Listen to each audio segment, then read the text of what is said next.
Microflora, microfauna are the foundation of an ecosystem. உங்கள் tank ஒரு நேச்சரான டேங்காக இருக்கும்னு நினச்சிங்கன்னா வைல்டில் இருக்கிற மாதிரி யாரும் ஃபுட் போட தேவையில்லை.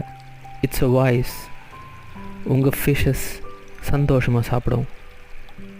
நீங்கள் பண்ண வேண்டியதெல்லாம் உங்கள் ஏரியாவில் உங்களுக்கு கிட்ட இருக்கிற மாதிரியான ஒரு பாண்ட், ஒரு ரிவர், ஒரு சின்ன க்ரீக், ஏதாவது ஒரு பிளேஸ்க்கு போயிட்டு ஃபர்ஸ்ட் வாட்டர் சுத்தமாக இருக்கான்னு பார்க்க. Just a smell test. ஒரு மாதிரி ஃபவுல் ஸ்மெல், கவுச்ச ஸ்மெல் எதாவது வந்துச்சுன்னா அதை எடுக்காதீங்க.